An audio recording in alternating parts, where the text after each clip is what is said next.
Falas do mofo. Do fundo das gavetas, de dentro de pastas e envelopes, do fundo do silêncio encardido em folhas de jornal, de um tempo ido, ali, regressa à luz, puído, o murmúrio inaudível das vozes, no mofo impressas, mudas, ainda que plenas de retórica. É apenas uma mínima parte do incalculável arquivo morto, esta que reacende agora a leitura do olhar e em mim. Ganha voz por um momento. E penso em tantos falares que, abafados em pastas e arquivos, esperam por um corpo de homem, em que de novo se façam vivos.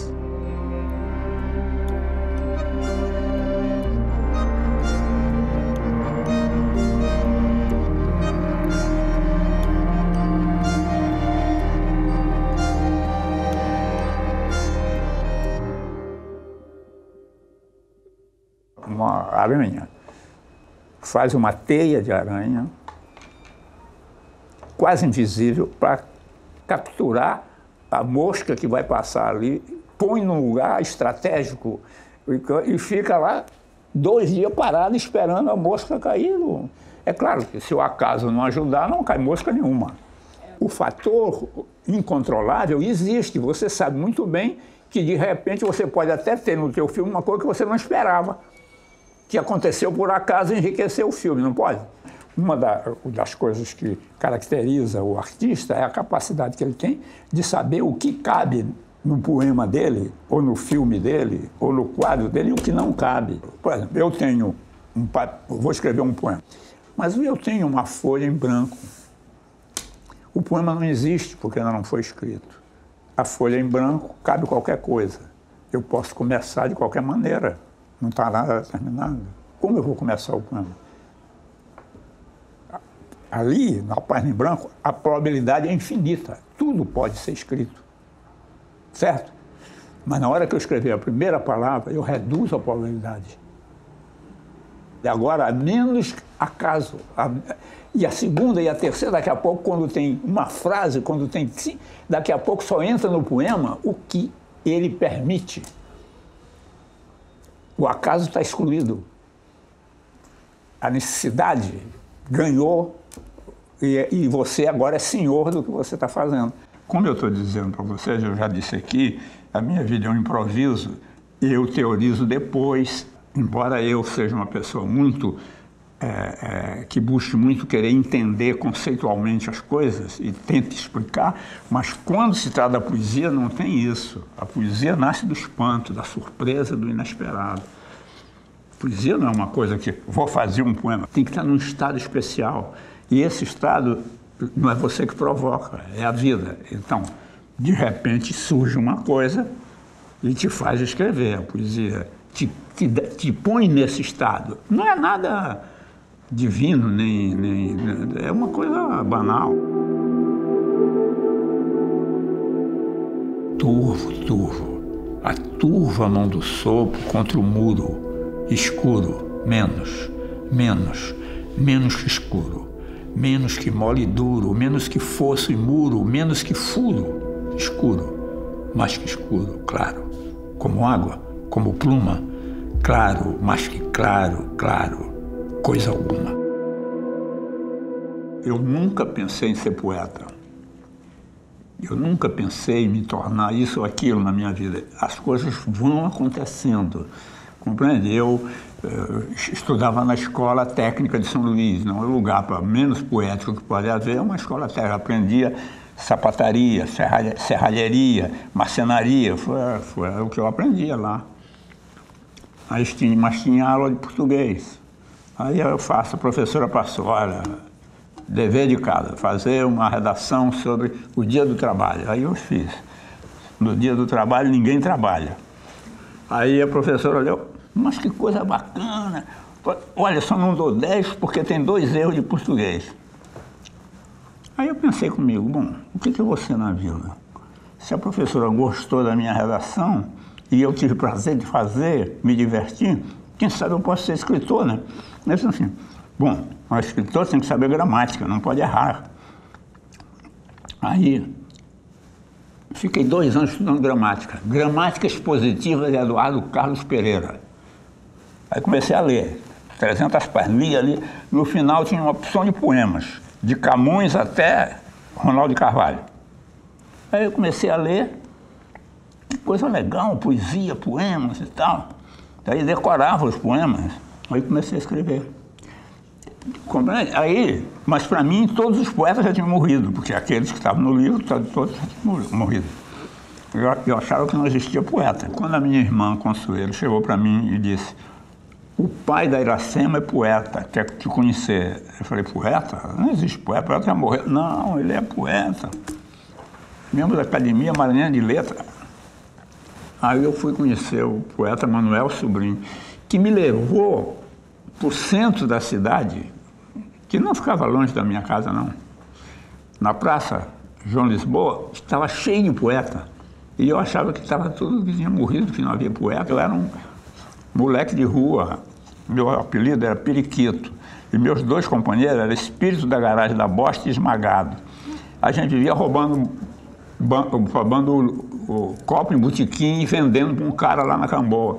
Então eu era isso, e aí de repente virei poeta. Então toda a minha vida foi acontecendo assim. Meu caro amigo Periquito, aliás, Ferreira Goulart, era muito magro, parecia uma vara de goiabeira, comprido, narigudo e muito falador. Falava sempre mais que todo mundo e a gente sentava em roda, só ouvindo. Por isso era chamado de Periquito. A gente vivia solto aqui nas ruas de São Luís, passava os dias pulando quintais para apanhar manga, banana, goiaba, amarrando lata em rabo de cachorro. Periquito estudava na Escola de Aprendizes Artífices, que é hoje a Escola Técnica Federal do Maranhão, e só vivia desenhando e fazendo versos. Até que um dia, isso faz quase 30 anos, me encontrei com Periquito e Lago Burnier no Largo do Carmo. Ele me disse que tinham comprado uma pequena tipografia e que estavam fazendo uma revistinha chamada Ilha, gozando os imortais da Academia Maranhense de Letras, e que já havia composto e estava imprimindo seu primeiro livro, só de versos, chamado de Um Pouco Acima do Chão. Uma semana depois me disseram que Periquito tinha viajado para o Rio. Vi então o livro na vitrina da Livraria Moderna. Mas não sei por que Periquito, que se chama Ribamar como eu, passou a usar o nome de Ferreira Goulart.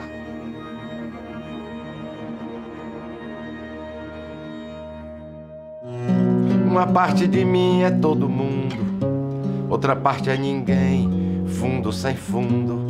Uma parte de mim é multidão, outra parte estranheza e solidão. Uma parte de mim pesa e pondera, outra parte delira.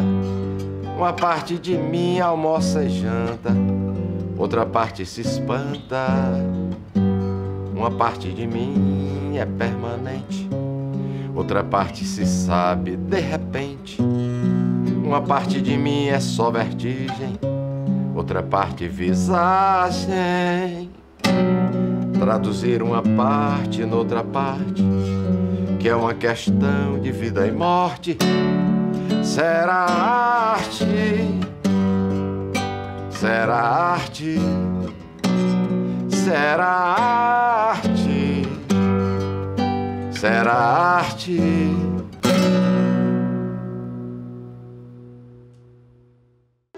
Vive. Faze como eu e esbanja a vida com sofreguidão, mas vive a vida inteira, em seus momentos todos, de maneira que gozes tudo o que ela tem de bom. Ama, canta, sorri, desde a primeira manhã da vida à última, num tom festivo, que a existência é como um som que se esvai no silêncio, é passageira. Se a tristeza de alguém surgir em meio a essa alegria que em teus olhos arde, lembra que um dia hás de também ser triste. E ri. E esquece o sofrimento alheio, para não vires a chorar mais tarde e maldizer as vezes que não riste. Eu escrevia como Olavo Bilac, que estava em 1948, e eu escrevia como se fosse o fim do século passado. O modernismo ainda não tinha chegado em São Luís. O movimento de 22, em 48, ainda não tinha chegado lá. Então eu escrevia como os poetas do final do século XIX. Aí um dia eu descobri a poesia moderna, na livraria lá. Poesia até agora, de Carlos Drummond de Andrade. Ela abriu o livro e está escrito assim, lua diurética. Eu falei, porra, isso não é poesia, lua diurética, porra? O que é isso, cara? Depois eu compreendi que aquilo era certo, que era legal. Que aquele poeta que eu gostava era de um mundo idealizado. E que o Drummond era o poeta do dia a dia, da vida real. Aí eu descobri a poesia moderna e eu me tornei um radical moderno. Aí comecei a indagar o que rumo essa poesia deveria tomar, e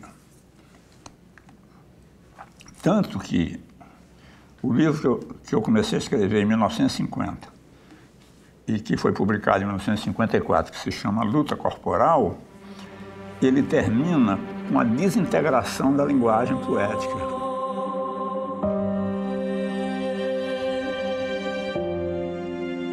Roseirão, ao sofre-luz da pompa e nova, orbita furor do bicho escuro fogo.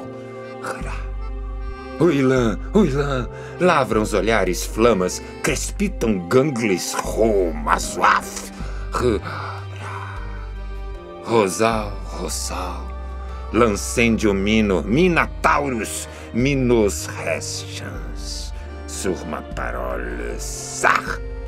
Inferno, luisnen, eusóis, locorpe, infensus, ra, se verdes, nascido cofo, folhagem,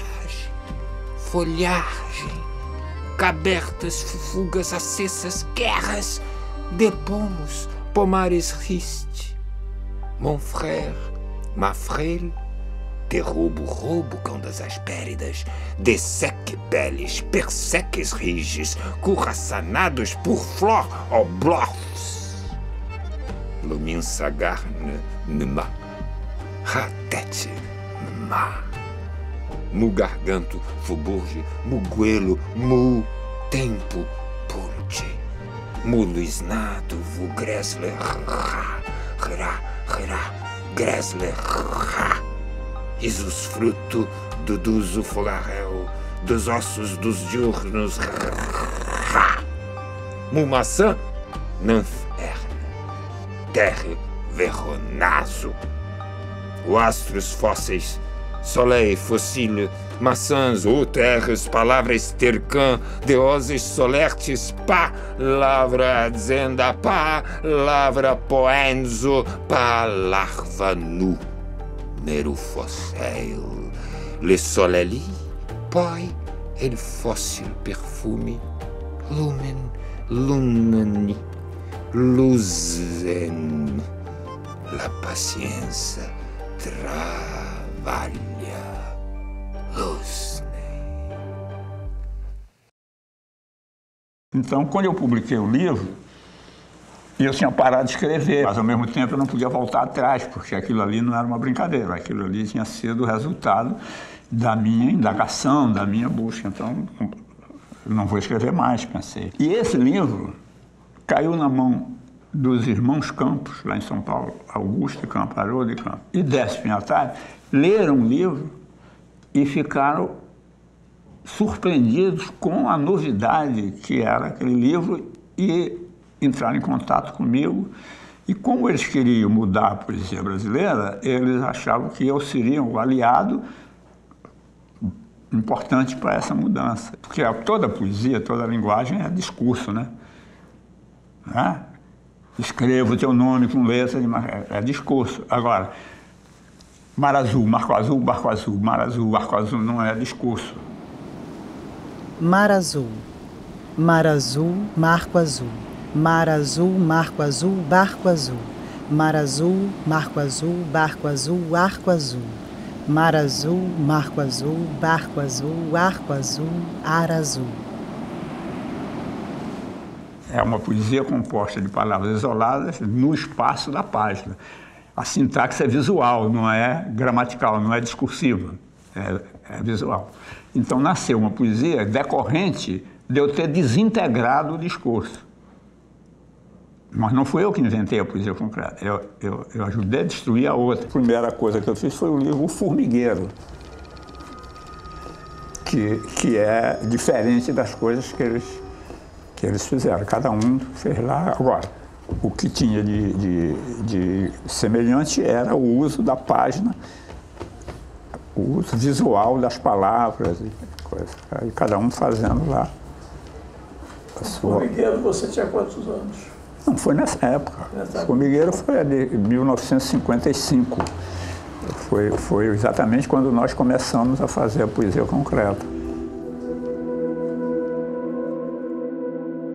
E o resultado é que, por essa divergência, terminou surgindo no grupo do Rio, Lígia Clark, Lígia Pape, Hélio Itzica, eu, Amilcar, Reinaldo Jardim, o grupo daqui, começamos a fazer uma coisa que ia divergindo cada vez mais do que eles faziam em São Paulo, até que eu propus que a gente mudasse de nome.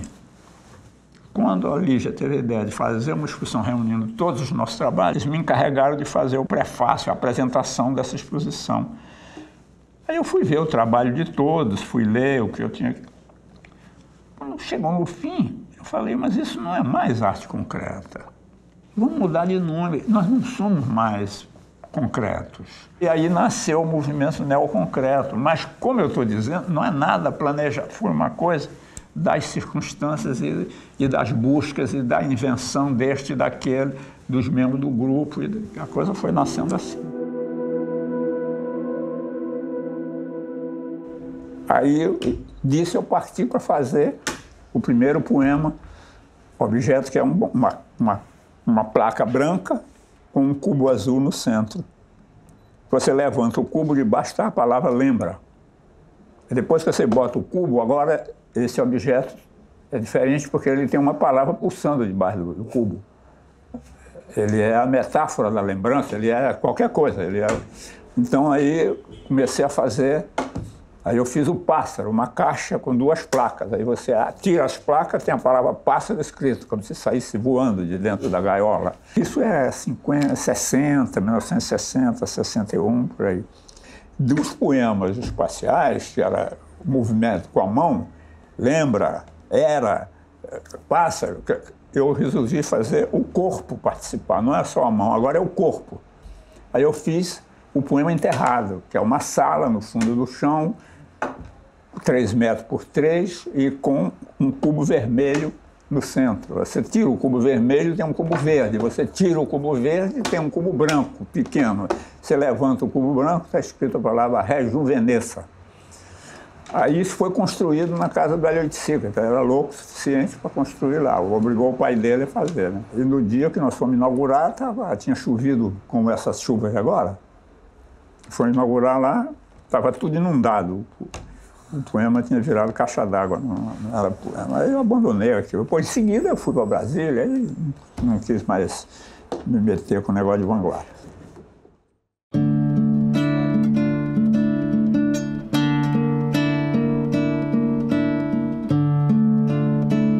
Ela é uma pessoa no mundo nascida, como toda pessoa é dona da vida, não importa a roupa em que está vestida, não importa a alma aberta em ferida. Ela é uma pessoa e nada fará desistir da vida. Nem o sol de inverno, a terra ressequida, a falta de amor, falta de comida. É mulher, mãe, rainha da vida, de pés na poeira, de trapos vestida. É uma rainha e parece mendiga. Algo está errado nessa nossa vida. Ela é uma rainha e não há quem diga.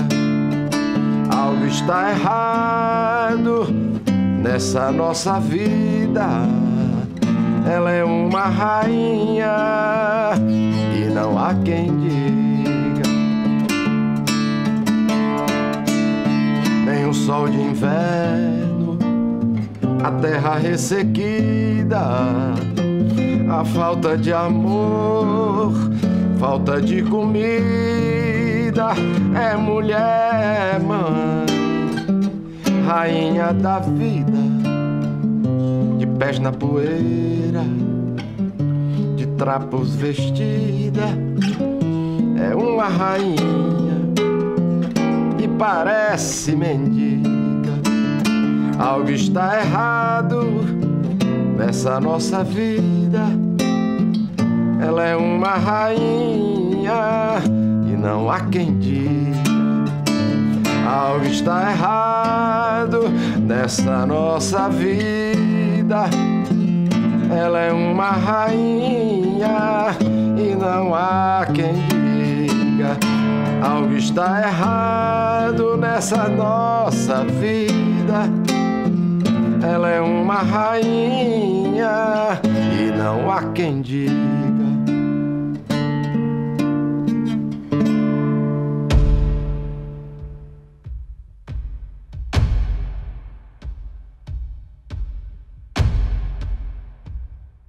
Eles eram poucos e nem puderam cantar muito alto a Internacional naquela casa de Niterói em 1922. Mas cantaram e fundaram o partido. Eles eram apenas 9. O jornalista Astrogildo, o contador Cordeiro, o gráfico Pimenta, o sapateiro José Elias, o vassoureiro Luiz Pérez, os alfaiates Sendom e Barbosa, o ferroviário Hermogênio e ainda o barbeiro Nequete, que citava Lênin a 3x2. Em todo o país, eles não eram mais de 70. Sabiam um pouco de marxismo, mas tinham sede de justiça. E estavam dispostos a lutar por ela. Faz 60 anos que isto aconteceu. O PCB não se tornou o maior partido do Ocidente, nem mesmo do Brasil. Mas quem contar a história de nosso povo e seus heróis tem que falar dele. Ou estará mentindo? Eu militei como jornalista no sindicato, né? Quer dizer, quando eu estava no Jornal do Brasil. Nessa época, o Sérgio Cabral me convidou para entrar no partido. Eu falei que não queria, que eu não tinha espírito partidário, não queria entrar para organização nenhuma. Depois, né, eu terminei indo para o Centro Popular de Cultura da UNE e fui eleito presidente, fui escolhido presidente do centro, do CPC, que era um organismo do partido dentro da UNE. Né? Havia outras pessoas que não eram do partido, mas a organização era criada por gente do partido e tinha ligação com o partido, assistência do partido. Então. E eu era o presidente, mas não era do partido. Mas era aliado do partido, quer dizer, e eu, que já tinha pertencido à Liga Camponesa um pouco antes, né, foi o meu gesto mais coerente era entrar para o partido, porque o golpe era basicamente contra os comunistas, quer dizer, porque o partido ia sofrer as consequências daquilo. E eu tinha sido aliado do partido até então, e nessa hora não tinha sentido ser aliado, porque a coisa ganhava outro caráter. Eu tinha que estar ligado a uma organização para poder lutar contra a ditadura que tinha se instalado no país. Então, entrei para o partido naquele dia.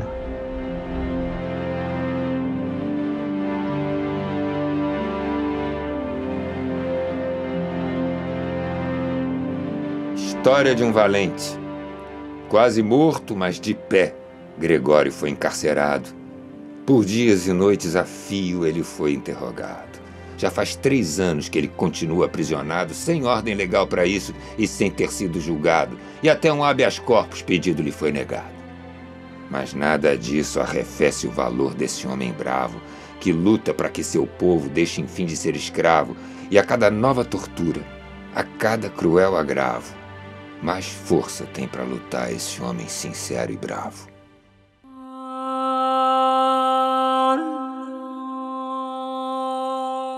Mas eu sei que eu tenho muita saudade desse pessoal todo, que era uma turma maravilhosa. Quando eu olho para trás e vejo, outro dia eu estava lá, fui um show que fizeram sobre a Mara Leão, e aparece o Chopinião, Vianinha, Armando Costa, as coisas que o Vianinha diz, que geração, que pessoas extraordinárias, rapaz, e que sentido de país, e que consciência da coisa brasileira e da solidariedade, é um negócio que eu olhei, porra, a gente fica até orgulhoso de ter pertencido a essa geração de gente legal. Eu vou te contar um momento raro da vida brasileira.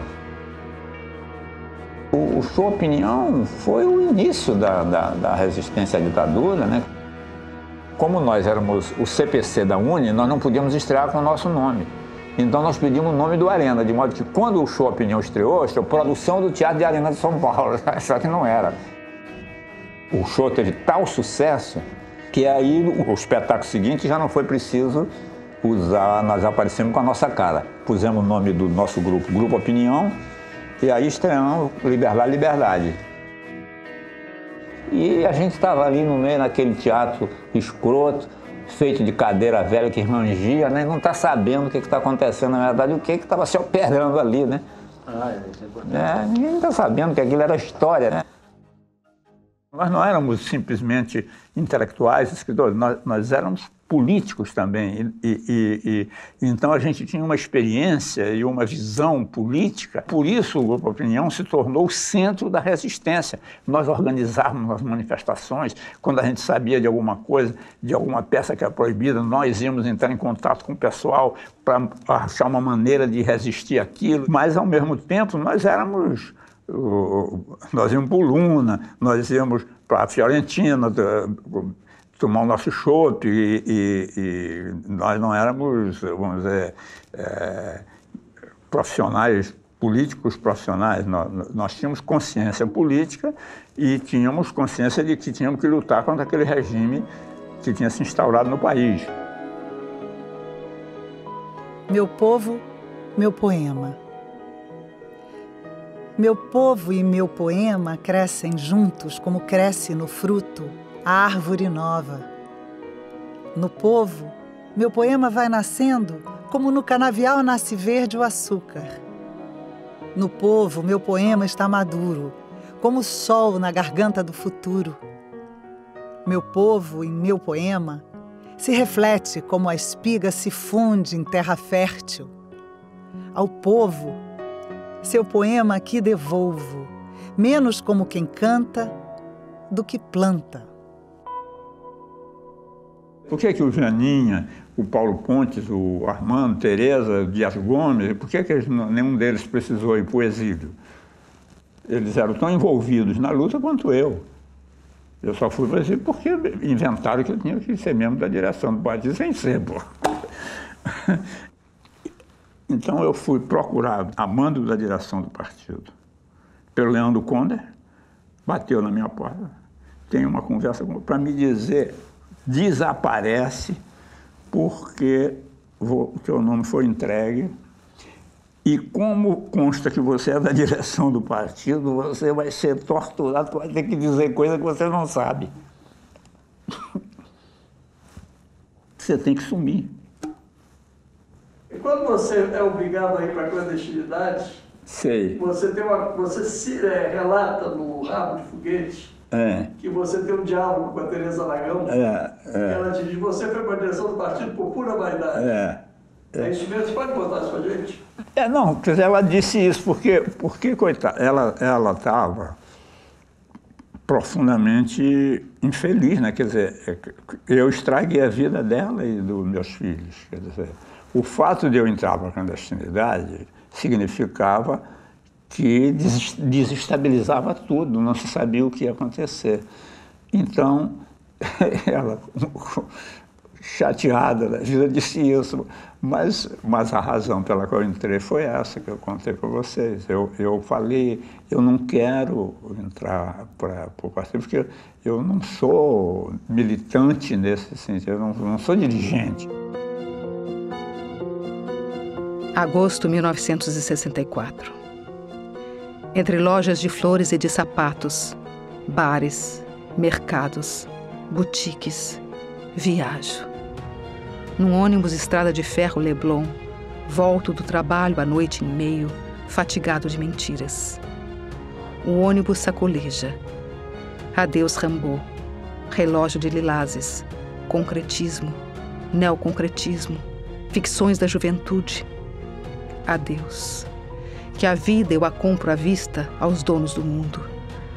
Ao peso dos impostos o verso sufoca. A poesia agora responde a inquérito policial militar. Digo adeus à ilusão, mas não ao mundo, mas não à vida. Meu reduto e meu reino. Do salário injusto, da punição injusta, da humilhação, da tortura, do terror. Retiramos algo e com ele construímos um artefato, um poema, uma bandeira. Como é que é a vida de um poeta na clandestinidade a partir desse momento? Não tem diferença. Eu sei que se é poeta ou não é. Foi, no primeiro momento, bom, primeiro que é muito desagradável uma pessoa que nunca viveu na clandestinidade e que jamais quis ou contou com isso, de repente se vê forçado a largar sua vida, né? E viver escondido. Né? Foi aí que, quer dizer, foi tudo malgré moi, quer dizer, apesar de mim, eu fui metido na confusão. De repente eu estava em Moscou, o que eu estou fazendo em Moscou, caceta? Quando o avião da Aeroflot pousou no aeroporto de Sheremetyevo, em Moscou, seria possivelmente 5 da tarde, devido à diferença de fusos horários. Tinha a sensação de passar para uma outra realidade, ou melhor, de uma realidade pouco consistente para a ficção. Aquele país, na minha cabeça, eram as histórias e personagens de Gogol e Dostoiévski, de Tolstói e Chekhov. Aqui se somavam as figuras épicas de Lenin, Stalin e Trotsky, os poemas de Mayakovsky e as audácias pictóricas e plásticas de Malevich, Tatlin e Rodchenko. À medida que o avião se aproximava do solo, aumentava em mim a sensação de que eu descia não num país como os outros, mas numa outra dimensão da realidade, onde a tomada do Palácio de Inverno e a revolta do encoraçado Potemkin voltavam a ocorrer continuamente. Aos 40 anos, com uma obra madura, o poeta parte para o exílio. Casado com Teresa Aragão, pai de Luciana, Marcos e Paulo, é obrigado a abandonar sua vida em Ipanema, no Rio de Janeiro, e partir para uma viagem vertiginosa de quase 6 anos de exílio. Acaba o chope no Luna para um homem que escreve textos para o teatro, livros teóricos e participa de debates culturais de seu tempo. Milita no campo das artes. É contra a luta armada que mobiliza o coração dos jovens. Parte para Moscou, na União Soviética, pátria-mãe do socialismo. Só tomei conhecimento do que estava realmente fazendo ali na aula que começou por volta das 10 horas da manhã e onde o instrutor explicou-nos o funcionamento e o poder de fogo do fuzil usado pela FAU e do Kalashnikov de fabricação soviética.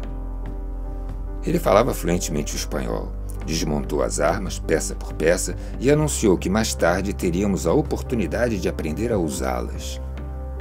Quando ao final da aula franqueou a palavra quem tivesse perguntas a fazer, indaguei por que me tinham levado para um centro de instrução militar quando a linha do Partido Comunista Brasileiro era pacífica e, por conseguinte, não visava a luta armada. Significava que a linha pacífica era apenas uma tática para encobrir a verdadeira estratégia do partido?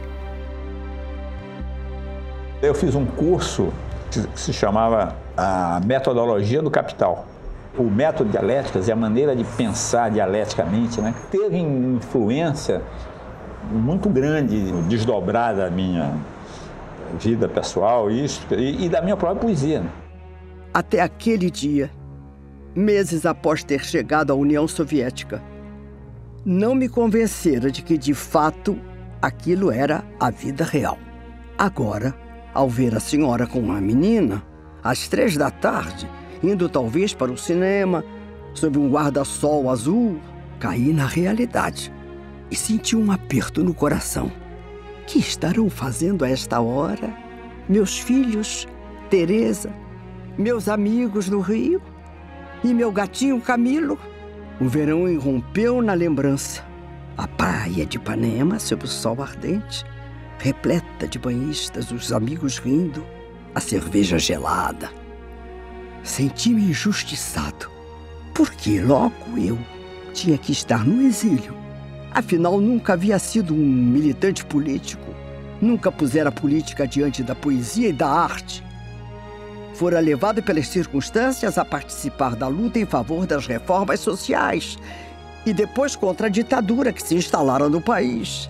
E de repente encontrava-me em Moscou, numa escola internacional de formação de quadros revolucionários, como se fosse meu objetivo tornar-me um profissional do partido, um líder revolucionário. Não era nada daquilo. Depois que um certo prazo que eu pude ficar lá, terminar o curso e tal, depois prorrogou um pouco mais por eu não ter para onde ir, aí resolvi ir para o Chile. Cheguei em Chile em maio de 73. Começo de maio de 73. Quer dizer, 5 meses praticamente antes da derrubada do Allende. Então, eu saí de lá depois de uma quantidade de problemas, invadiram minha casa 2 vezes, com caras armados e tal, polícia armada e tal, até que eu consegui o salvo-conduto e pude me arrancar. Eu fui direto para Buenos Aires. Encontrei com a Teresa, discutimos o que fazer e tal. E a vontade dos filhos era ir para o Peru, para Lima, né? Porque estavam todos naquela do umbigo do mundo, aquelas ondas daquela época. Aí eu disse, bom, como até aqui eles não mandarem nada e eu causei o desastre geral da família, eu vou adotar, quem sabe eles são mais sensatos do que eu vou para Lima. Aí eu fui para Lima. Aí foi pior ainda, pior emenda que Sonesso. Nosso dinheiro era curto. Teresa havia vendido quase todos os objetos de arte que possuíamos para comprar as passagens e trazer alguma grana com que enfrentássemos as despesas iniciais. Então era uma situação de uma instabilidade muito grande, de uma insegurança muito grande. Quer dizer, e você viver longe de seus amigos, longe de sua família, de seus filhos, de sua mulher, do seu país. Eu, inclusive, sofria muito porque eu sou o contrário de outras pessoas que gostam de viver longe, de viver em lugares estranhos. Eu não gosto. Eu queria viver aqui no Rio de Janeiro, não queria viver em Paris, em Londres, em Moscou. Para mim foi bastante doído. Então eu fui para Buenos Aires com esse propósito, né, de trabalhar lá e tal. E sem dúvida porque Buenos Aires é uma cidade aprazível, é outra coisa, né, quer dizer. Então fui para Buenos Aires, mas no dia que eu tomei o avião para Buenos Aires, morreu o Perón. Aí subiu a Isabelita.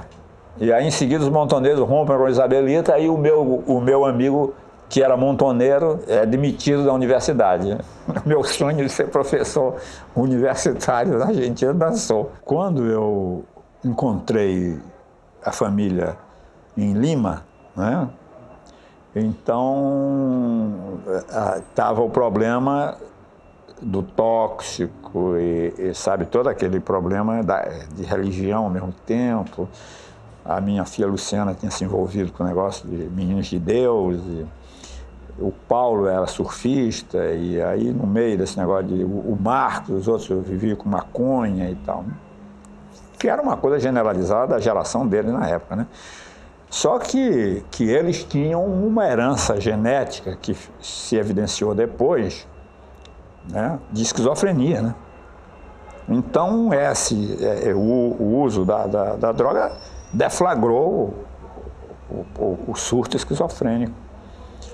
Então, quando eu fui para Buenos Aires, o Paulo, quando chegou no aeroporto, que eu fui buscar o Paulo com o Marcos, a Tereza, e a Tereza me falou, não, ele está delirante, não sei o que está acontecendo. Não. O exílio em si, só o exílio já era uma coisa, uma carga difícil de carregar para mim. Agora você imagina o que é no meio disso.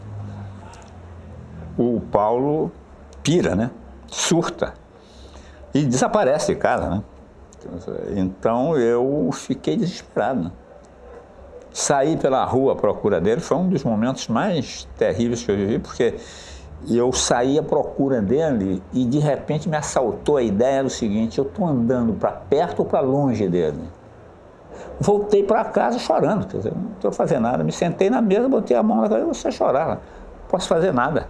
Até que aí surgiu uma vidente, né? Porque é uma amiga argentina. Disse, olha, eu conheço uma vidente que localizou um sobrinho meu aqui. Se você quer falar com ela, eu digo, eu falo com quem for, né? Aí me deu o telefone e eu, por telefone, falei com a vidente, né?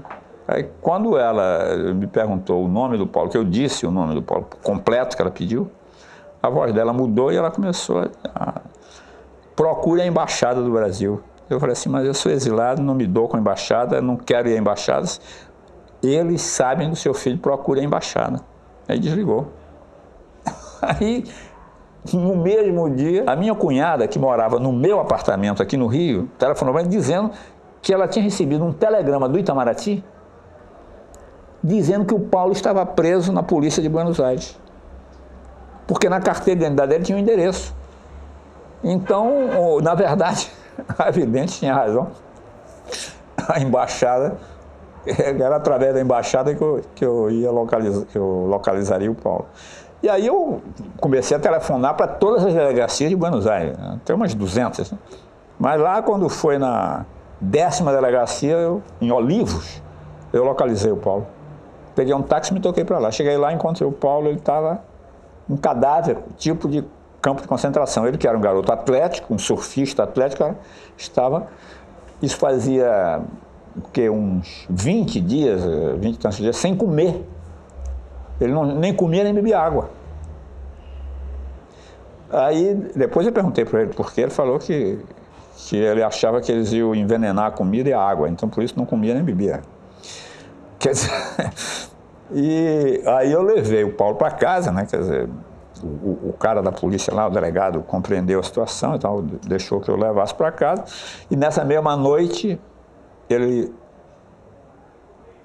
entendeu de fugir de novo. Eu não deixei, me atraquei com ele, saiu rolando pelo quarto adentro.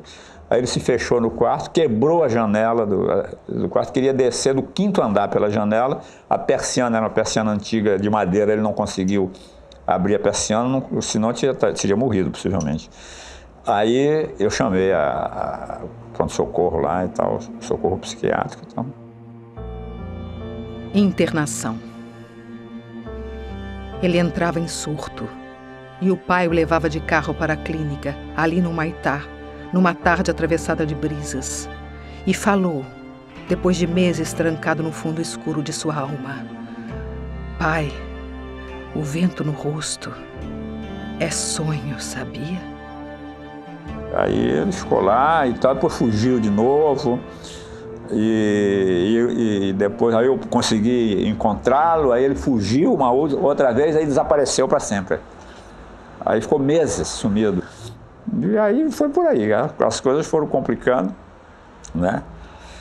E então, depois veio o golpe, também na Argentina, derrubaram a Isabelita, entraram os milicos lá ferozes. Como a gente sabia da ligação da polícia secreta brasileira com a polícia argentina, falei, bom, daqui a pouco eu vou dançar aqui, né?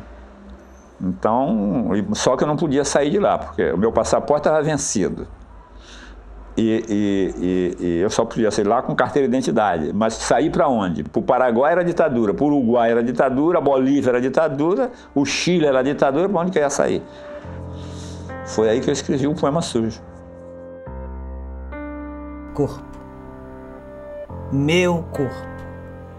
Corpo que tem um nariz assim, uma boca, 2 olhos e um certo jeito de sorrir, de falar, que minha mãe identifica como sendo de seu filho, que meu filho identifica como sendo de seu pai. Corpo que, se para de funcionar, provoca um grave acontecimento na família. Sem ele, não há José Ribamar Ferreira, não há Ferreira Goulart. Quem teve um primeiro contato com ele foi o Galiano. E que me levou para conhecer o Goulart. E eu lembro que depois, comentando, nós dois dissemos a mesma coisa quase que ao mesmo tempo. Que o Goulart parecia, para mim, a pessoa mais triste do mundo. Eu era de uma tristeza, assim, profunda. Buenos Aires, 17 de junho de 1976. Teresa, recebi hoje tua carta e já te respondo. Você falou uma porção de coisas bacanas, sinceras e corretas. Sei que você está sofrendo e eu também sofro muito porque estamos, de fato, vivendo um novo ato do nosso longo drama iniciado em 1971. Sei que compreendes que não estou dando uma de gozador da vida, nem aproveitando a oportunidade para usufruir da situação. Não há nada a usufruir. Trata-se de sobreviver, de encontrar um jeito de aguentar uma barra demasiado pesada. Grilado com o passado como sou, ligado a tudo que vivi e sofri, sou o cara menos capaz do mundo de cortar laços afetivos tão profundos quanto os nossos. Lamento tudo isso. Não quero te ferir e tudo farei para evitá-lo. Tudo isto pode ser apenas uma turbulência a mais em meio à turbulência geral em que temos vivido. Espero que seja. E de qualquer modo, há coisas muito profundas que nos ligam e nos ligarão para sempre.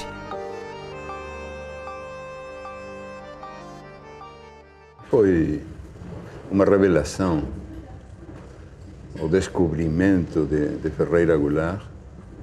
Quando eu estava vivendo em Buenos Aires, morando lá, eu não podia acreditar aquilo que estava lindo. E foi também uma confirmação de que o Brasil, que é um país assombroso, continha maravilhas que nós, na Argentina, estava morando lá na Argentina, ou conhecíamos pouco ou não conhecíamos em absoluto. Buenos Aires, 15 de março de 1976. Durante o carnaval, entrei numa fossa de morrer. Terça-feira de carnaval, estava realmente esmagado, me sentindo como nunca um exilado, inadaptado, uma merda. E fiquei assim toda a semana, sem vontade de escrever, nem de dar aula, nem de sair de casa. Agora melhorei um pouco, mas sinto saudades de vocês, do Brasil, de tudo. Me manda notícias tuas, dos garotos e do carnaval. Galiano, você estava contando no começo, começou aquele ruído da tua relação com o Goulart, o Poema Sujo. Inclusive, a Cecília Ball me disse que você fez a primeira leitura pública. Eu queria que você contasse um pouco isso. E o Éric Nepomuceno contou que você apresentou ele ao Goulart, dizendo que você tinha conhecido um brasileiro muito triste, poeta. Muito triste, né? Muito talentoso. Talentoso. Mas você estava muito triste naquele momento. Bom, estava sofrendo muito o exílio, sim. Atormentado, sim. mas era um talento, uma dor de exílio, muito talentosa, com uma carga de força poética que eu não, para mim foi uma revelação, como te dizia no começo.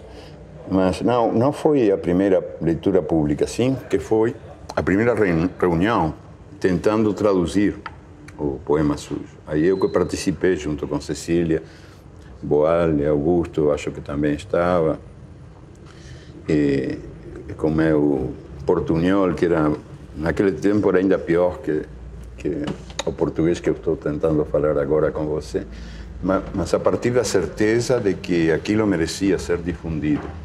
E foi uma bomba no ambiente assim, literário argentino. A irrupção de Ferreira Goulart foi impressionante. Te surpreendeu muito aquela poesia? Sim, muito, muito. Era uma poesia muito nordestina.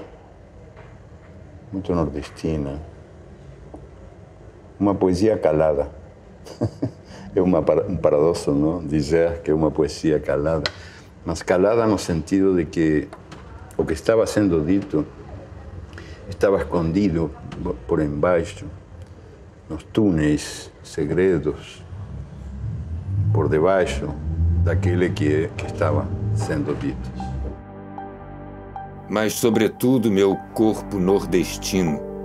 Mais que isso, maranhense. Mais que isso, sanluisense. Mais que isso, ferreirense, newtoniense, alzirense. Meu corpo, nascido numa porta e janela da Rua dos Prazeres, ao lado de uma padaria sob o signo de Virgo, sob as balas do 24º BC na Revolução de 30, e que desde então segue pulsando como um relógio num tic-tac que não se ouve, senão quando se cola o ouvido à altura do meu coração. Tic-tac, tic-tac. Enquanto vou entre automóveis e ônibus, entre vitrinas de roupas, nas livrarias, nos bares, tic-tac, tic-tac.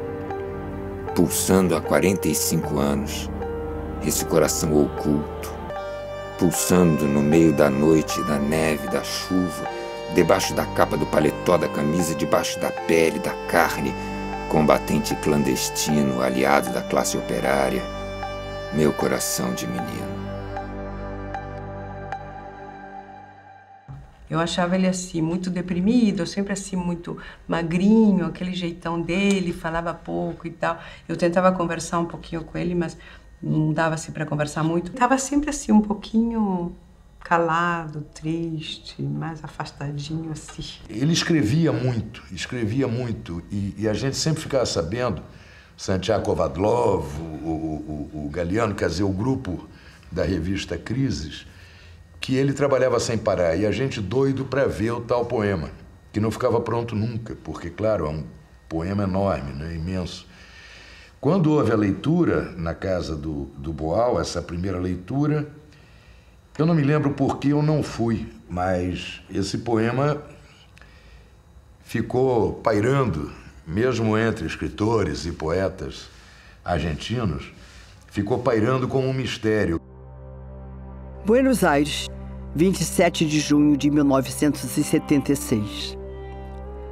Teresa, tenho andado numa fossa braba. Depressões e pesadelos. A notícia sobre o Marcos me arrasou. Faço um grande esforço para me manter à tona e poder trabalhar, já que a situação econômica piora dia a dia, com o dólar parado e as despesas crescendo. Então eu falei, bom, quem está podendo sair está indo embora. Eu não posso sair, o que vai acontecer comigo aqui? Não sei. Se eles estão dando fim nas pessoas. Então eu escrevi o Poema Sujo como quem fizesse a última coisa da vida. Está entendendo? A arte faz com que a vida seja mais rica, mais maravilhosa, mais comovente. Então é isso que é. Então o Poema Sujo não é um retrato de coisa alguma, ele é uma invenção. A partir de coisas vividas, de coisas verdadeiras, de coisas tal, mas é inventado. E era dia, como era dia aquele dia na sala de nossa casa, a mesa com a toalha, as cadeiras, o assoalho muito usado e o riso claro de Lucinha se embalando na rede, com a morte já misturada na garganta sem que ninguém soubesse.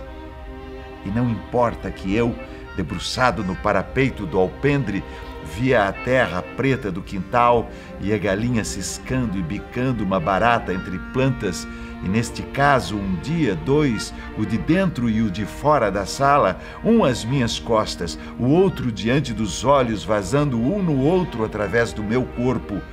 Dias que vazam agora, ambos, em pleno coração de Buenos Aires, às 4 horas desta tarde de 22 de maio de 1975, 30 anos depois.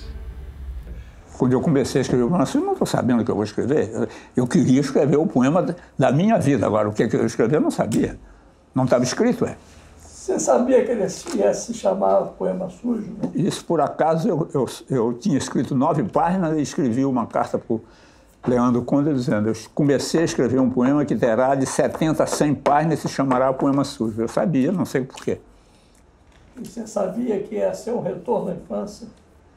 Não pensei nada disso. Nada disso. Mas ele não é só retorno à infância, ele é uma reflexão sobre tudo.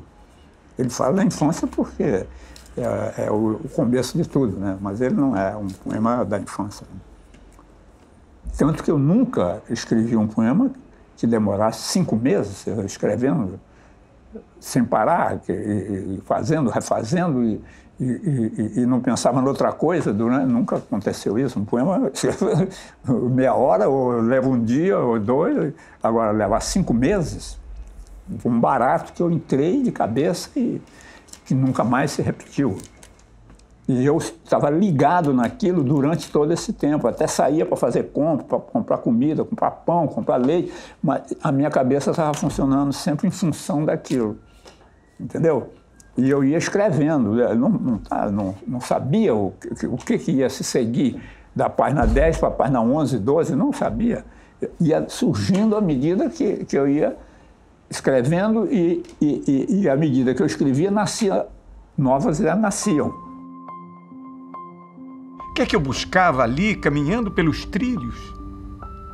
À toa, saltando dormentes, vadeando pelo córrego, raso de limos, sapos, garrafas cheias de lama, canos onde moravam peixes-sabão, andando sem rumo entre vagões, rodas de trem, eixos leprosos, caixas de rolamento abandonadas, cheias de terra, ferrugem, graxa, capim coberto de óleo. Que me ensinavam essas aulas de solidão entre coisas da natureza e do homem. O poema final. Quando essa ideia despontou na minha cabeça, esqueci tudo mais e entreguei-me a ela. Imaginei que o melhor caminho para realizar o poema era vomitar de uma vez só, sem ordem lógica ou sintática, todo o meu passado, tudo o que vivera como homem e como escritor. Posto para fora esse magma, extrairia dele depois os temas com que construiria o poema. Tão excitado fiquei, a cabeça a mil, que só muito tarde logrei adormecer. Na manhã seguinte, mal despertei, sentei-me à máquina de escrever. Era hora de vomitar a vida. Sim, mas como? Fiquei ali paralisado. Se a linguagem tivesse garganta, meteria o dedo nela e provocaria o vômito verbal. Desapontado, me levantei e fui preparar um café, repetindo para mim mesmo: o poema vai ter que sair, custe o que custar. Enquanto tomava o café, refleti. O facho abaixou, busquei o caminho possível. Já sei. Vou começar antes da linguagem.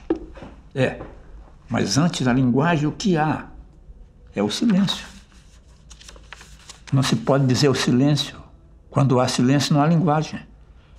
Sim, mas eu tenho que começar antes da linguagem, antes de mim, antes de tudo. E então escrevi. Turvo, turvo. A turva mão do sopro contra o muro. Escuro, menos, menos, menos que escuro. Menos que mole e duro, menos que fosso e muro, menos que furo.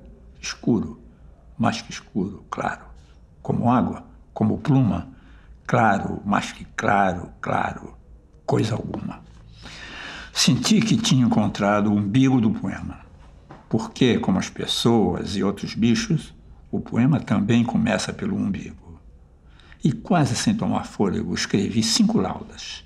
Hoje, ao refletir sobre aqueles momentos, estou certo de que o poema me salvou, quando a vida parecia não ter sentido e todas as perspectivas estavam fechadas, inventei, através dele, um outro destino.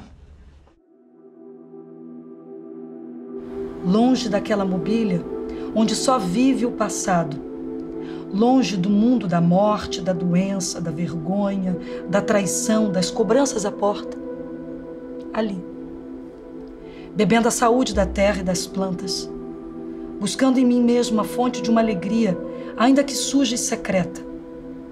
O cuspo morno, a delícia do próprio corpo no corpo e no movimento terrestre, no meio do capim, celeste o bicho, que enfim alça voo e tomba. Então foi assim, quer dizer, até que chegou num ponto que eu não tinha mais o empuxo inicial, Cessou essa necessidade, cessou. E aí, mas o poema não estava terminado. Terminou o meu impulso de escrever, mas o poema não estava terminado. Eu sabia que ele não estava terminado. E aí criou-se uma situação que eu não sabia o que fazer. Tentei fazer um fim, não consegui. Tentei fazer, eu não consegui. Aí, de repente, eu me lembrei, não sei porquê, de uma frase num livro que eu tinha lido do Lenin, lá em Santiago do Chile, em que ele dizia assim: Hegel disse que na frase o ramo da árvore estão o universal e o particular. Eu me lembro que quando eu li isso, eu falei, ué, como é que pode? O que é isso? Está o universal e o particular? Ah, bom, a árvore é o universal, é o geral. E o ramo é uma parte da árvore. Então, está certo, é ligar. Então, essa coisa veio na minha cabeça lá em Buenos Aires, quando eu estava querendo terminar o poema Sujo. E aí, no momento que veio, deu um estalo e eu escrevi assim: o homem está na cidade como uma coisa está em outra. E a cidade está no homem, está em outra cidade. Aí começou o fim do poema. Você vê que minha obra como poeta é tudo uma coisa determinada por ser fatores subjetivos e circunstanciais. Assim, não existe uma coisa planejada. Há poetas que têm uma obra planejada, escrevem um livro. Meus livros não são assim. Ah, minha cidade suja, de muita dor em voz baixa, de vergonhas que a família abafa em suas gavetas mais fundas, de vestidos desbotados, de camisas mal cercidas, de tanta gente humilhada comendo pouco, mas ainda assim bordando de flores suas toalhas de mesa, suas toalhas de centro de mesa com jarros, na tarde, durante a tarde, durante a vida, cheios de flores de papel crepom, já empoeiradas, minha cidade doída. E o poema me comoveu muito porque não só a situação que eu estava vivendo, como era uma experiência realmente rara, porque eu me sentia uma espécie de Rei Midas, porque eu falava de qualquer coisa. Dado o estado em que eu fiquei, eu não me preocupava com forma poética, com normas de nenhum tipo, com palavras que pudessem ou não ser poéticas. Então, por isso mesmo que eu intitulei o poema de Poema Sujo, quer dizer, ele é tudo, independente, tudo cabe nele, né? Então, é lixo, é delírio, é música, é Vila-Lobos, é o Volpe, sabe, são as lembranças, são as memórias, os momentos da infância, é a Quinta dos Medeiros, é o Tanque, é o Ribeirão, é a Rua da Alegria, então é tudo, são as namoradas, são as sacanagens, as fodas e as loucuras, é um delírio complexo. Quer dizer, eu me desvesti todo. E esse poema, na verdade, você sabe que a história, quer dizer, quando eu escrevi o poema, eu fiquei ao mesmo tempo cioso do poema, porque aquilo era a minha vida, né? Então eu não queria mostrar o poema para as pessoas com medo da reação das pessoas também, né? Ficava meio cauteloso, né?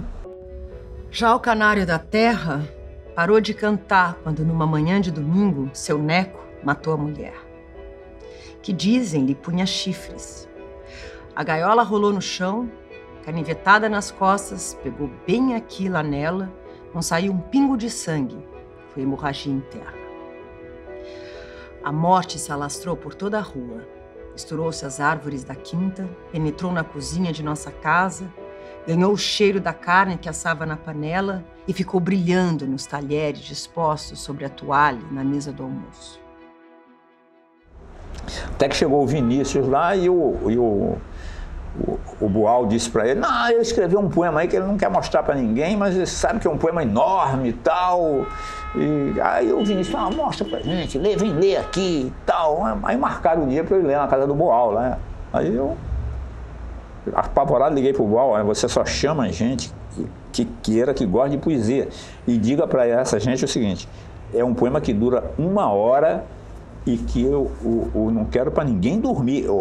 Vai lá para ouvir, disposto a encher o saco, ou não vai. Aí o Boal, não, pode deixar, cheio de besteira e tal.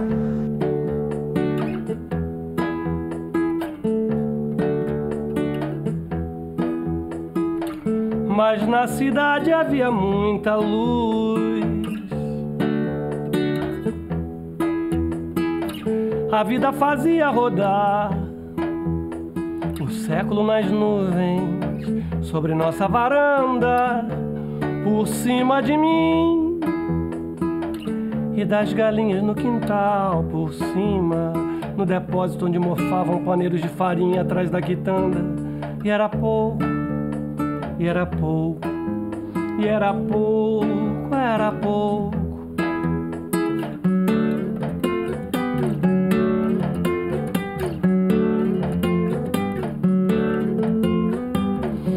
Viver mesmo no salão de bilhar, mesmo no botequim do Castro, na pensão da Maroca nas noites de sábado, era pouco, era pouco. Era pouco, era pouco, era pouco, era pouco, era pouco, era pouco. Banhar-se e descer a pé para a cidade de tarde, sob o rumor das árvores, ali no norte do Brasil, vestido de brim. E por ser pouco era muito, e por ser pouco era muito, por ser pouco, e por ser pouco era muito. Que pouco muito era o verde, fogo da grama, o musgo do muro, o galo que vai morrer. A louça na cristaleira, o doce na compoteira, a falta de afeto, a busca do amor nas coisas. Não nas pessoas, nas coisas, na muda carne das coisas, na flor, no oculto falar das águas sozinhas. Que a vida passava por sobre nós de avião.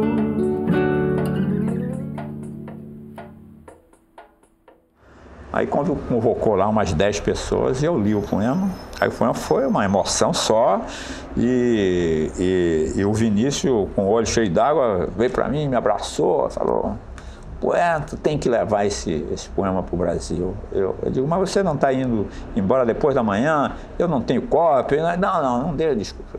amanhã eu vou trazer aqui um equipamento, vamos gravar isso aqui, você vai me dar uma fita na tua voz, eu quero levar na tua voz pro Brasil. Aí gravou-se, ele trouxe realmente. E o resultado, reuniu gente na casa dele e mostrou o poema. Agora, naquela circunstância, eu sumido, longe dos amigos, ninguém sabia direito por onde eu andava, e de repente aquele poema na minha voz, falando do exílio, pô, realmente era covardia, né?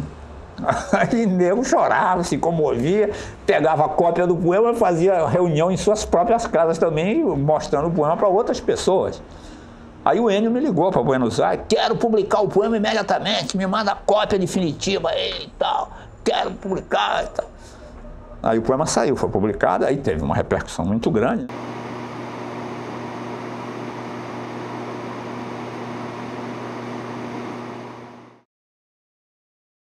Quando se resolveu fazer a noite de autógrafos, aí também nós nos mobilizamos, aí telefonamos, e um ia telefonando para outro, e a gente pedia, olha, vê se você chama mais fulano e cicrano. E assim foi, e a noite de autógrafos sem o autor foi um sucesso. Eu fui com a missão, né, de promover a volta do Ferreira Goulart. Que o Poema Sujo era uma oportunidade de você promover a volta dele. Essa noite foi a única forma possível de fazer um protesto. Ou seja, de dizer o seguinte, olha, um poeta exilado, né, grande poeta, um dos nossos maiores poetas, e os seus amigos querem fazer o lançamento de um livro. Nós que pretendíamos resistir à ditadura militar, a gente era muito ligado, a gente era muito unido. E Goulart era uma ausência muito marcante, era uma grande ausência. Sentia-se muito a falta dele, sentíamos muito a falta dele. Então, em torno do lançamento de um poema dele, foi fácil motivar a gente para ir lá. Esse fato de lançar sem a presença dele, quer dizer, com a ausência do autor, o autor estando vivo, isso foi uma forma de protesto também. Eu acho que se há o poema sujo, também houve o lançamento sujo, né? Então eu acho que essa ideia, não sei quem foi que teve, mas foi uma ideia muito feliz, né, de você fazer esse lançamento com a ausência dele. Acho que as duas coisas combinam. A melhor forma de lançar o Poema Sujo não era esperar o Goulart vir e ser permitido que ele lançasse. Era lançar o poema com a ausência do autor. Ah, minha cidade verde, minha úmida cidade, constantemente batida de muitos ventos, rumorejando teus dias à entrada do mar. Minha cidade sonora, esferas de ventania, rolando loucas por cima dos mirantes e dos campos de futebol. Verdes, verdes, verdes, verdes. A sombra rumorejante que arrasto por outras ruas. Verdes, verdes, verdes, verdes. A sombra rumorejante que arrasto por outras ruas.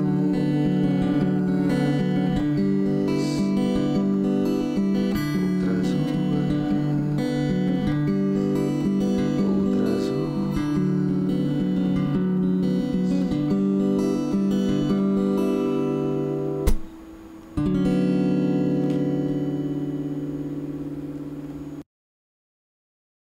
Eu acho que essa foto aqui, que eu boto aqui na parede, eu acho que é uma foto histórica, tem, né, além do valor afetivo, né, um valor sentimental, tem um valor histórico, né, você vê os personagens que estão aí, né, é uma foto que tem a seguinte originalidade: o principal personagem da foto não está na foto, a não ser em foto, que está aqui, que é a fotografia do Goulart. Está aqui o Cacá, né, da Silva Brito. Está aqui o grande Mar do Lago, né? A foto, eu aqui, Tereza Aragão, mulher do Goulart, né?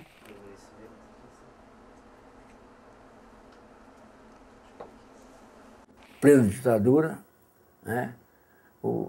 Mas eles já tinham amainado um pouquinho, apesar do Pasquim estar com censura prévia naquela época, a censura já tinha, a gente já podia dizer algumas coisas, mas o Goulart ainda não podia voltar. Aliás, nem sei quanto tempo depois ele voltou. Essa história, essa foto é um marco. Engraçado, essas fotos vão ficar na história de uma geração. Essa foto tem essa qualidade.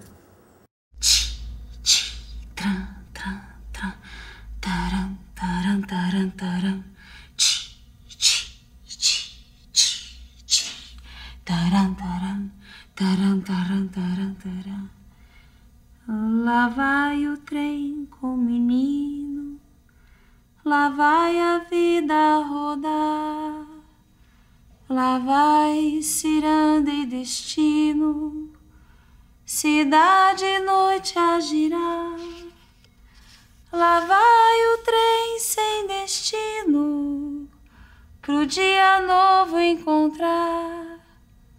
Correndo vai pela terra, vai pela serra, vai pelo mar, cantando pela serra do luar, correndo entre as estrelas a voar no ar.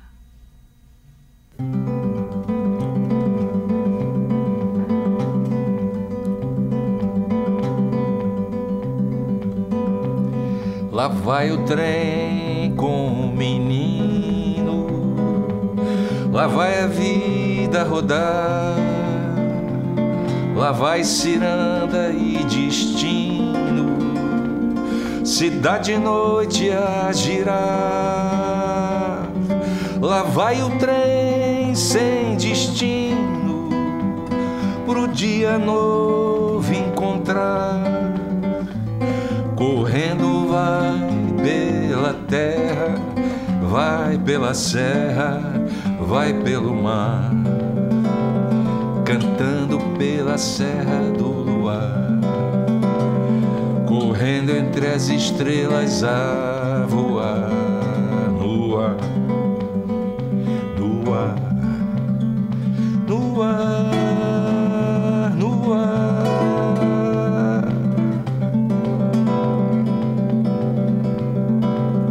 Lá vai o trem com o menino, lá vai a vida rodar, lá vai ciranda e destino, cidade e noite a girar.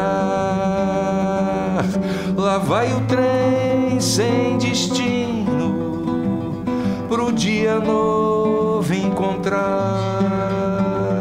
Correndo vai pela terra, vai pela serra, vai pelo mar, cantando pela serra do luar, correndo entre as estrelas a voar no ar, no ar, no ar, no ar, no ar. No ar.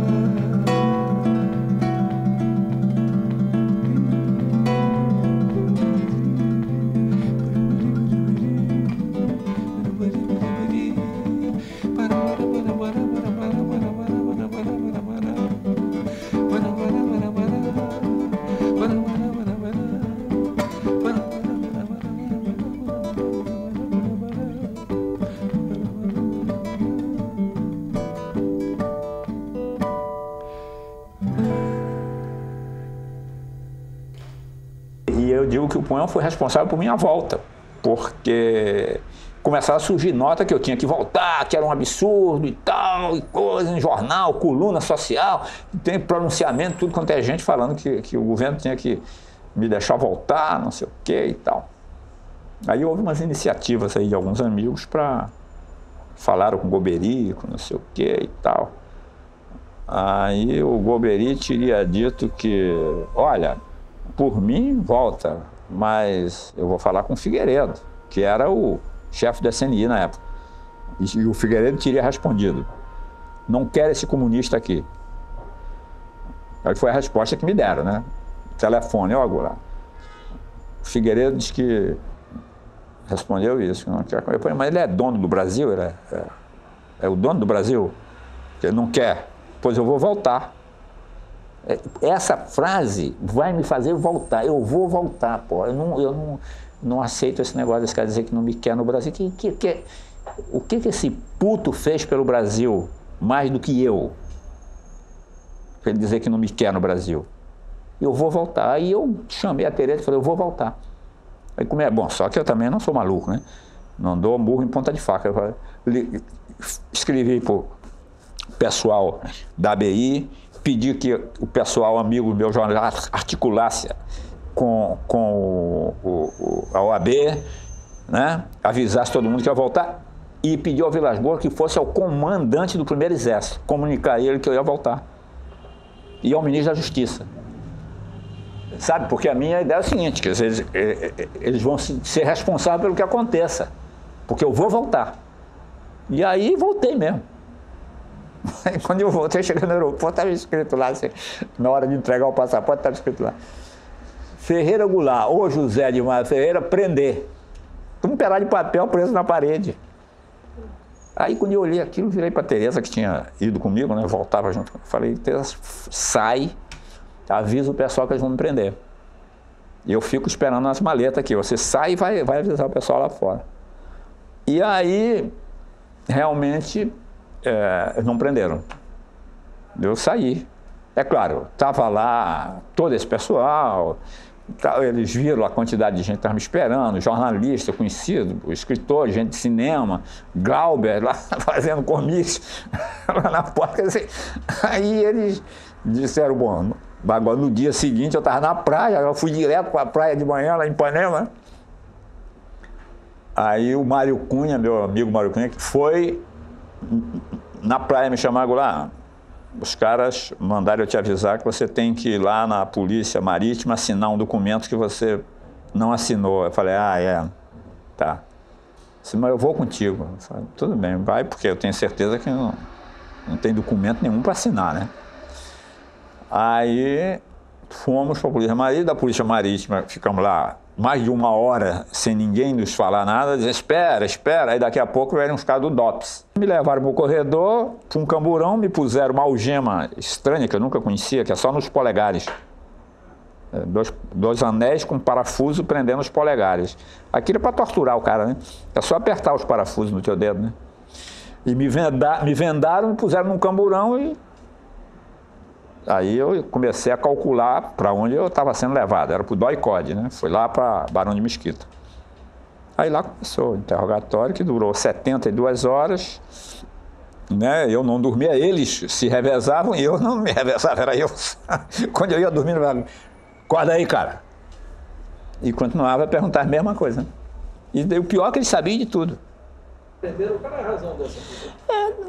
Eu, numa certa altura, perguntei para ele, vem cá, qual é a razão disto? Não estou entendendo. Não, para você não pensar, né, que podia voltar assim, isso aqui é a casa da mãe Joana e tal.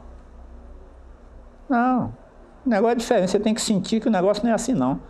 Aí eu me lembrei da frase do Figueiredo, de que não quero esse comunista aqui. Eu falei, bom, tudo bem, vai ver que foi ele que mandou me sacanear aqui. Quer dizer, mas aí, ao mesmo tempo, depois eu soube que lá fora o pessoal estava se movimentando. Quer dizer, o Mário Cunha foi, como eu disse, o que estava acontecendo, aí começaram as pessoas a se movimentar, e eles sabiam muito bem que, com toda a repercussão que tinha, que não dava para fazer nada mesmo, né? E também que eu não tinha importância alguma, né? Quer dizer, o que eu era? Chefe guerrilheiro, líder político? Não era nada disso, quer dizer. Aí, no dia seguinte... Eles me soltaram e tal, e acabou, e eu voltei para o jornal, voltei a trabalhar e tal. Exílio. Numa casa em Ipanema, rodeada de árvores e pombos, na sombra quente da tarde, entre móveis conhecidos, na sombra quente da tarde, entre árvores e pombos, entre cheiros conhecidos, Eles vivem a vida deles. Eles vivem minha vida, na sombra da tarde quente, na sombra da tarde quente. Eu nunca tive utopia. Está entendendo? Eu não sou de utopias. Eu vivo o dia a dia. Por isso a vida é difícil. Porque eu não sei o que vai acontecer. Eu não tenho projeto. Eu me apaixono pelas coisas, sabe? De repente, assim, vou escrever um poema, como o Poema Sujo. Eu vou escrever, eu vou dizer tudo o que falta da minha vida, tudo que eu não disse, aí eu entro naquilo e aí vou de cabeça e faço. Acabou, acabou.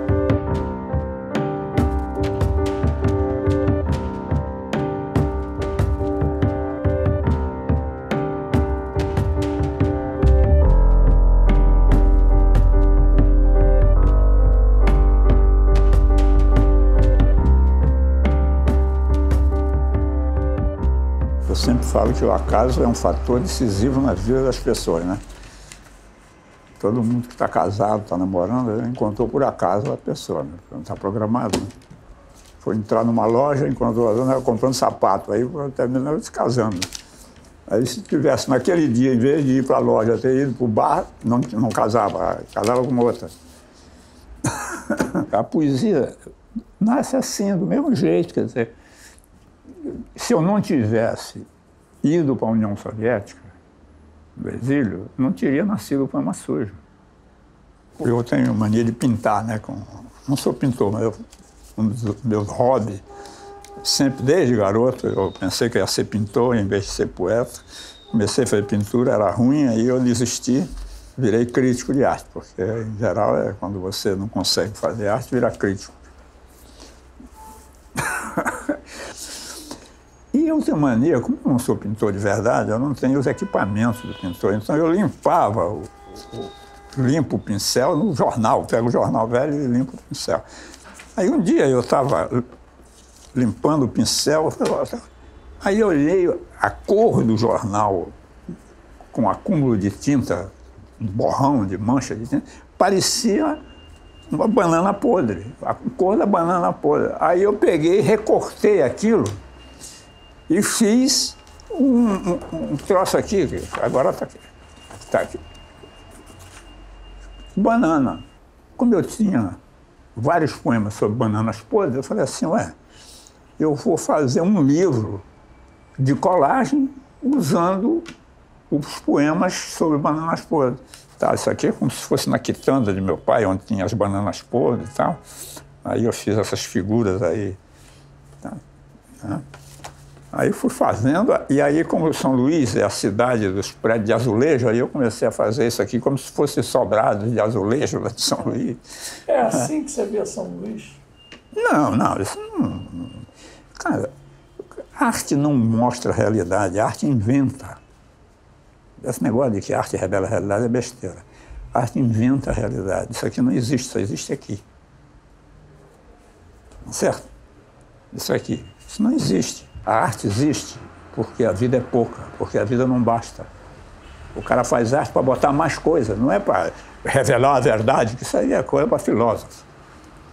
O artista quer o barato da vida, ele quer fazer que a vida seja mais bonita, mais legal tal, do que... Tá entendendo? É isso aí.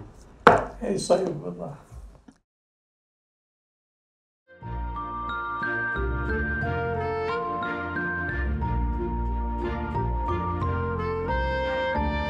Flagrante. O meu gato na cadeira se coça. Corto papéis coloridos na sala e os colo num caderno. A manhã clara canta na janela. Estou eterno.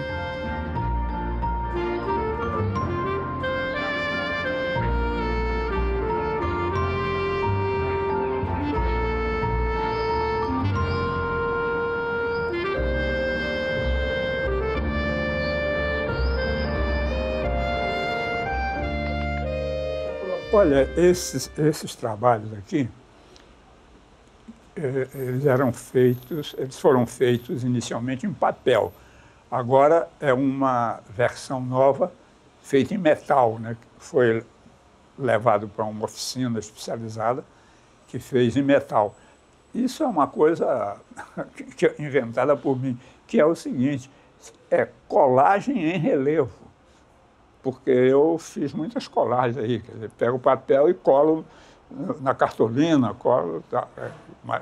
Agora, essa aqui é uma colagem, mas que, ao mesmo tempo, ela tem o relevo, porque ela mostra o avesso do papel que está colado. E esses móveis têm alguma coisa a ver com Calder? Tem, claro. Isso aí eu me inspirei em Calder para fazer. Aí, mas a diferença é que Calder usa sempre determinadas cores só, é amarelo, vermelho e preto. E eu uso qualquer cor, a minha fantasia aí para me divertir, não, sem nenhuma pretensão de estar fazendo obra de arte. Cantada. Você é mais bonita que uma bola prateada de papel de cigarro. Você é mais bonita que uma poça d'água límpida num lugar escondido. Você é mais bonita que uma zebra, que um filhote de onça, que um Boeing 707 em pleno ar. Você é mais bonita que um jardim florido em frente ao mar de Ipanema. Você é mais bonita que uma refinaria da Petrobras de noite. Mais bonita que Ursula Andrews, que o Palácio da Alvorada. Mais bonita que a Alvorada, que o Mar Azul Safira da República Dominicana. Olha, você é tão bonita quanto o Rio de Janeiro em maio. E quase tão bonita quanto a Revolução Cubana.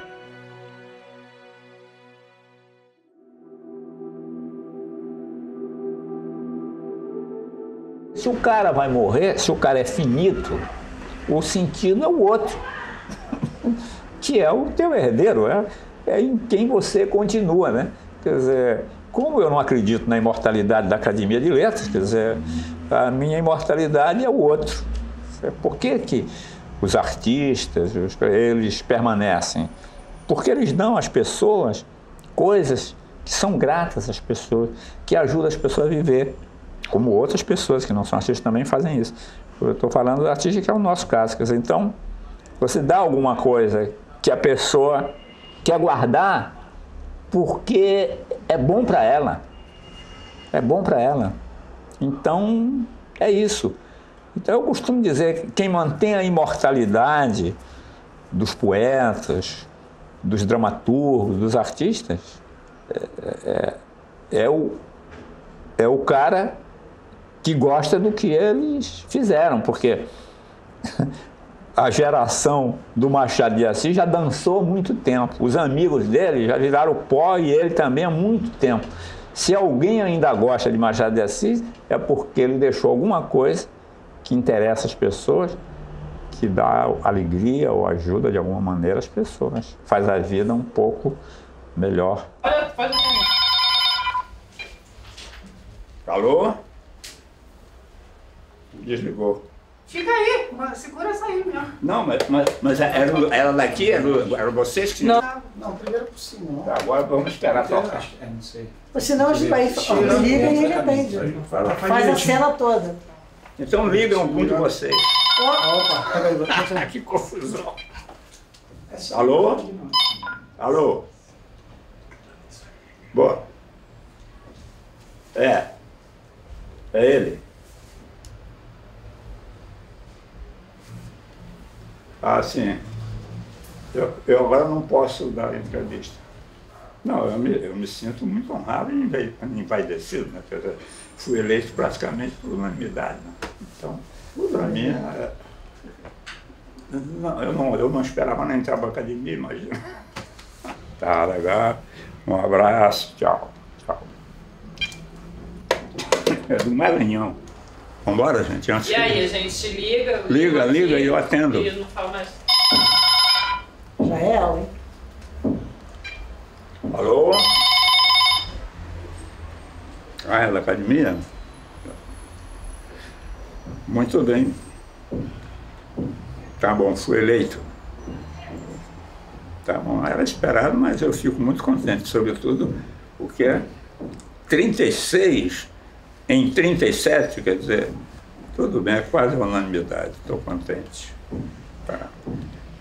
Muito obrigado, um abraço. Tchau. Vamos lixar um que eu vou. Eu acho que você não acabou, É? Eu acho que você não apertou. Apertou? Não apertei o quê? Pra... A gente tem que fazer mais um. Tá? Desligar? Não, eu não vou repetir o que eu fiz. Não. Mas... Impossível, não, eu não sou ator, a realidade é assim, a realidade não é perfeita, um pouquinho, qual é o problema? Claro. Vambora. Vambora. Você passou já? Vamos, vambora, todo mundo, rapidinho. O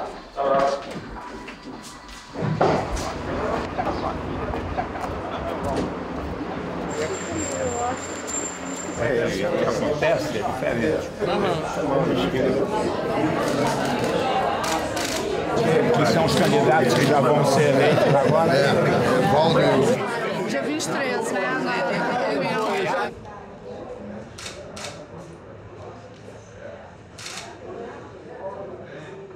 E aí, poeta? Como é que tá, né?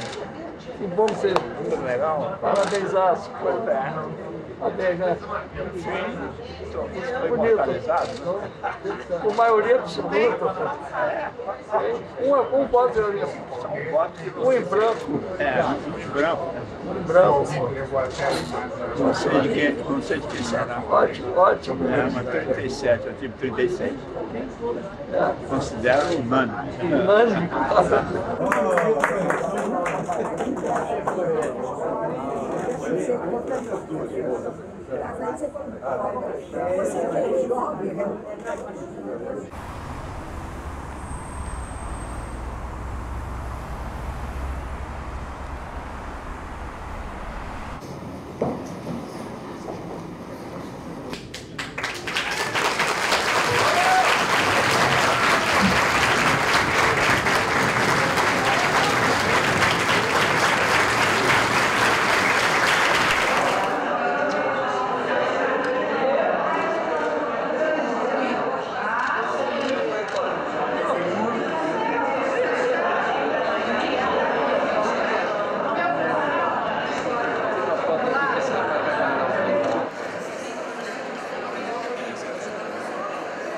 Conheci os versos de Goulart na casa de uma amiga, em um poema cartaz na parede, onde li, pela primeira vez, como 2 e 2 são 4. 2 e 2, 4. Como 2 e 2 são 4, sei que a vida vale a pena, embora o pão seja caro e a liberdade pequena. Como teus olhos são claros e a tua pele morena. Como é azul o oceano e a lagoa serena. Como um tempo de alegria por trás do terror me acena. E a noite carrega o dia em seu colo de açucena. Sei que 2 e 2 são 4. Sei que a vida vale a pena, mesmo que o pão seja caro e a liberdade pequena. Desde essa época acompanhei Ferreira Goulart. Segui os passos e os versos do poeta. Ele me deu muitas entrevistas. Me emprestou seus versos e sua voz para colocar nos filmes sobre Glauber e Tancredo. Desse respeito nasceu este filme. E agora que ele nos deixou, busco seus rastros.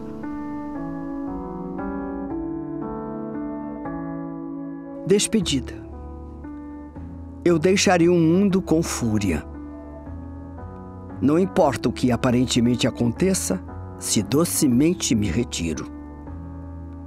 De fato, nesse momento, estarão de mim se arrebentando raízes tão fundas quanto estes céus brasileiros. Num alarido de gente e ventania, olhos que amei, rostos amigos, tardes e verões vividos estarão gritando a meus ouvidos para que eu fique, para que eu fique. Não chorarei. Não há soluço maior que despedir-se da vida.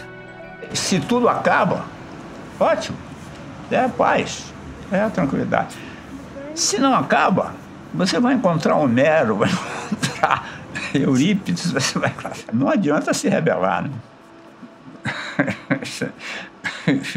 Tem que compreender as coisas. É natural morrer. Então, não há por que dizer que a morte é uma coisa ruim.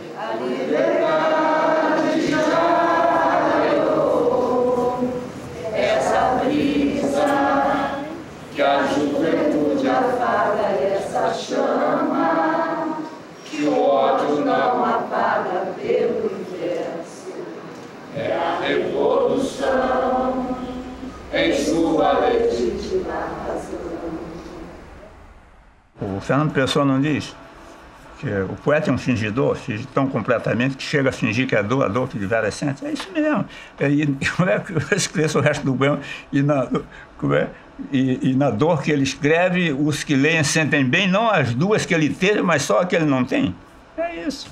O nego criou uma lenda aí de que o poeta sofre e tal. O cara sofre como todo mundo sofre. Agora, quando ele escreve, é para ser feliz. Lá vai o trem com o menino, lá vai a vida rodar, lá vai ciranda e destino, cidade e noite a girar. Lá vai o trem sem destino, pro dia novo encontrar. Correndo vai pela terra, vai pela serra, vai pelo mar, cantando pela serra do luar, correndo entre as estrelas a voar.